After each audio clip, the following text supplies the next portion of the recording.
mengajarkan cara membuat tempe. Mari simak pembuatannya.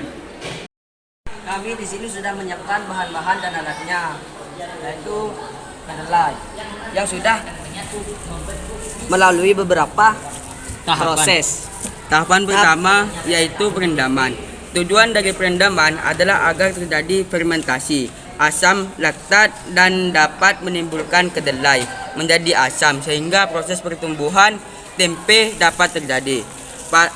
Pada saat perendaman ini juga diberi iliran atau lendir kacang kedelai supaya bau asam dan Kami di sini sudah menyiapkan bahan-bahan dan alat-alatnya. Di antaranya ada kedelai yang sudah melalui beberapa proses. Tahapan pertama yaitu perendaman.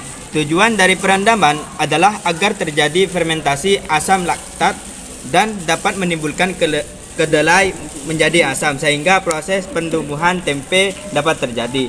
Pada saat perendaman ini juga diberi iliran dalam kurung lendir kacang kedelai supaya bau asam dan busa yang ditimbulkan dapat keluar sehingga mempercepat proses keasaman kedelai. Tahapan kedua yaitu penggilingan. Kacang kedelai digiling dengan menggunakan mesin penggiling supaya bijinya terbelah menjadi dua dan juga kulit pada bijinya lepas.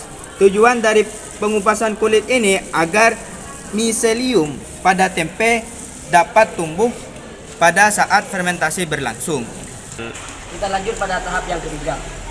Tahap yang ketiga adalah pencucian. Tujuan dari pencucian ini supaya bau asam yang ditimbulkan hilang dan juga lendir yang dihasilkan oleh bakteri asam laktat pada kedelai dan kacang merah hilang. Adanya lendir pada tahap ini dapat menghambat proses fermentasi. Kita masuk ke tahap yang keempat. Tahap keempat yaitu perebusan. Tujuan dari perebusan yaitu membuat biji kacang kedelai menjadi lunak.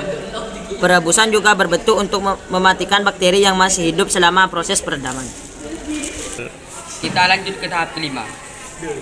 Tahap kelima yaitu pendinginan. Pendinginan ini bertujuan untuk mendinginkan kacang merah dan kedelai sebelum pemberian ragi. Pendinginan juga bertujuan supaya kedelai dan kacang merah mengering. Nah, selain kedelai, kita juga membutuhkan ragi, plastik untuk membungkus, 1 sendok, 1 sarung tangan, korek dan lilin. Saja kita campur ragi dengan kedelainya. Lalu kita aduk sampai merata. Dalam ragi tempe ini mengandung jamur Rhizopus sp. Fungsi ragi tempe ini untuk mengaktifkan enzim sehingga memiliki kemampuan untuk menghasilkan antibiotika, biosintesis vitamin B dan penetrasi miselia jamur tempe ke dalam biji kedelai. Selanjutnya kita menuju tahap yang ketujuh, yaitu pembungkusan. Setelah didinginkan, diberi ragi sebanyak 1/2 sendok makan. Dia diaduk hingga homogen. Dalam ragi tempe ini mengandung jamur Rhizopus sp. Fungsi ragi tempe ini untuk mengatasi enzim sehingga memiliki kemampuan untuk menghasilkan antibiotika, biosintesis vitamin B dan penetrasi miselia jamur tempe ke dalam biji kedelai. Menuju tahap selanjutnya yaitu pengemasan. Pengemasan kedelai dalam plastik yang telah ditusuk-tusuk dengan pisau supaya kebutuhan oksigennya maksimum. Pengemasan dalam plastik memiliki kelebihan dan kekurangan. Kelebihannya yaitu menjadi ringan, kuat dan tidak mudah membusuk. Sedangkan kelemahannya yaitu molekul yang terdapat dalam plastik dapat berpindah ke makanan tersebut. Tahap selanjutnya adalah setelah pengemasan, jangan lupa kita tusuk plastiknya secukupnya saja. Setelah itu kita diamkan selama 2-3 hari. Selanjutnya kita akan melakukan praktikum morfologi pada tempe. Yang pertama mikroskop dan yang kedua kaca preparat, yang ketiga kaca penutup, yang keempat riset, yang kelima pipet tempe. Adapun bahan-bahannya yaitu aquades, yang telah dituangkan di tes dan yang kedua yaitu adalah tempe. Setelah itu masukkan jamur pada kacang preparasi. Kita ambil sedikit saja, jangan terlalu banyak dan jangan terlalu sedikit.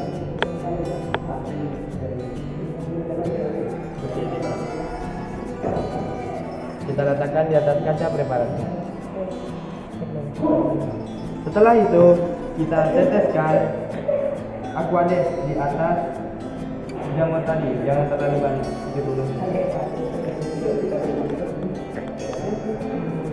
Nah itu kita tutup dengan kaca plastik.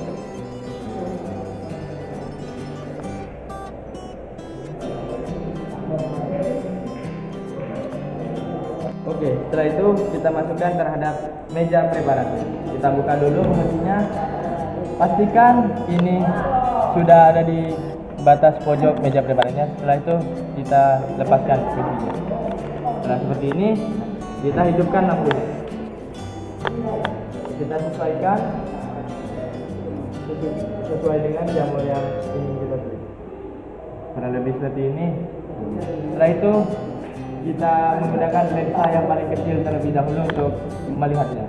Kita putar ke atas.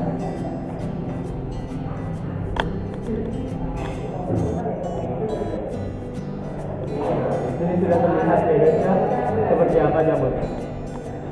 Setelah itu lakukan pengamatan menggunakan mikroskop dan dokumentasikan hasil pengamatan menggunakan mikroskopnya. Lalu identifikasikan pada jamur JB tersebut. Ini kurang lebih ya guys fotonya.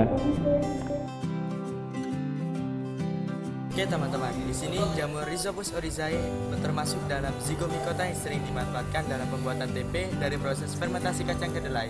Karena Rhizopus oryzae ini sering menghasilkan enzim fitase yang memecah fitat membuat komponen makro pada kedelai dipecah menjadi komponen mikro sehingga tempe lebih mudah dicerna dan zat gizinya lebih mudah terserap tubuh. Fungi ini juga dapat memfermentasikan substrat lain, memproduksi enzim dan mengolah limbah. Salah satu enzim yang diproduksi tersebut adalah dari golongan protease. Teman-teman, di sini juga pada hasil penelitian kami dalam menggunakan benda mikroskop terdapat serabut yang biasa disebut dengan hifa. Nah, kotak hitam di sini merupakan sporangium atau dapat disebut sebagai kotak sporanya. Kotak spora ini memiliki fungsi yakni struktur yang berbentuk kotak yang berfungsi sebagai tempat pembentukan dan penyimpanan spora. Sporangium juga terdapat pada tanaman lumut, paku, dan jamur sebagai organ vegetatif tanaman lainnya. Untuk info lebih lanjut bisa kalian searching sendiri. Oke teman-teman, di sini klasifikasinya yang dimiliki oleh jamur Rhizopus oryzae yang terdapat pada jamur tempe memiliki kingdom fungi, divisi Mycorrhizota dan memiliki kelas Mycorrhizaceae, ordo Mycorrhizales dan famili Mucorrhizaceae, genus Rhizopus dan spesies Rhizopus oligosporus atau Rhizopus oryzae.